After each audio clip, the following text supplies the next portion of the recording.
This video has been brought to you by the Juubi Dimension merch store. Okay, Boruto TBV Vortex chapter 13. It's probably the best Boruto chapter this year and it's probably top 3 Boruto chapters for TBV Vortex so far. But let's just get right into the review. The chapter starts off with Juro about to finish off Boruto, pause, when the bug Shinju interrupted him, letting him know that Mizuri found out that Boruto has an accomplice. Juro questioned if this interruption is a form of divine intervention. And to be honest, I'm 100% sure, well 99% sure that Juro could have taken a few more seconds to end Boruto, but he has some stupid plot armor, so yeah, don't let me talk about that. Now, we finally get to see how Boruto and Kashin Koji met. It was a really heartfelt story in my opinion.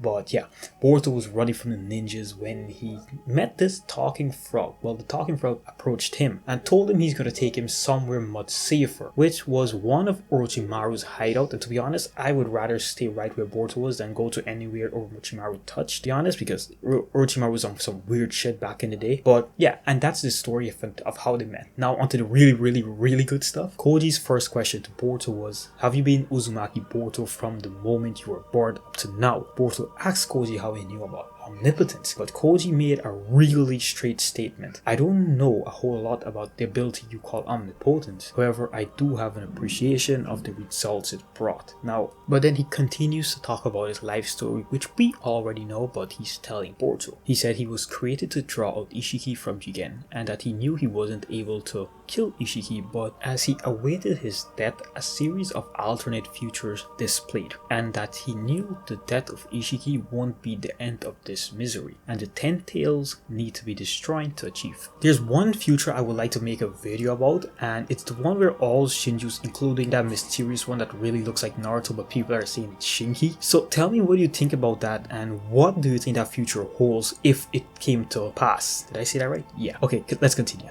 Koji then confirms to us that all car members has some of Shibai's DNA in hope that one of them would be able to use a Shinjutsu. Now, remember in Naruto Next Generation when Amado explained why he worked with Jigen? During this time, he was also hoping that the ability to bring back his daughter would appear in one of the car members. He was about to die, his Shinjutsu appeared. The ability to see all possible futures. This word looks like prescience, but it's not prescience. According to Google Translate, it's prescience, and it means the fact of knowing something before it takes place, which is the exact meaning they actually give us in the chapter. He said the Ishiki fight could have ended with Naruto dying and Ishiki being resurrected in his ideal vessel. The last fight between Boruto and Kawaki when he sealed Naruto could have ended with Boruto being killed. This would have led Code to defeat Kawaki and getting him devoured by the 10 tails, leading to the end of the ninja world. Boruto questions Koji about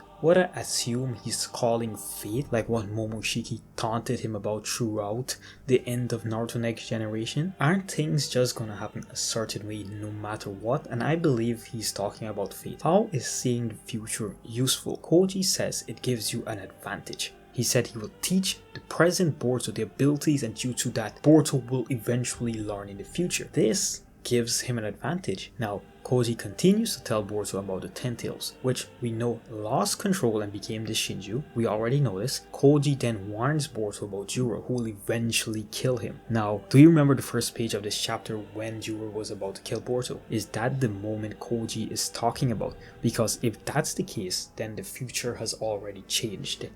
Now, Koji says that many of the other futures, he says Kawaki gets devoured and your planet dies. Boruto still holds his stance against killing Kawaki, but this panel of Koji looking like he wanted to fight Boruto's decision gave me a hint that that's not gonna happen. Something is gonna happen to Kawaki. And remember that first episode of Boruto, is this the only possible outcome?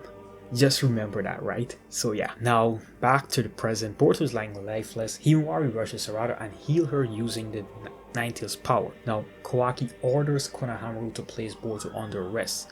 Now this is Konohamaru's probably his biggest moment in his life, honestly. I don't know if he ever chopped, if he ever went to, with Hinabi, but that's not of my concern. Now back to the Shinju's hideout. Hidari has been resurrected and this chapter comes to an end. Listen, that's all for the review, but I just want to say this chapter was absolutely amazing. It's not an action-packed chapter, it's just so much information and connecting the story and filling all the blank spaces which we were trying to fill in. So yeah, and I genuinely can't wait for the next. And with that being said, it's your boy Juubi, and I'll see you in the next one. Peace!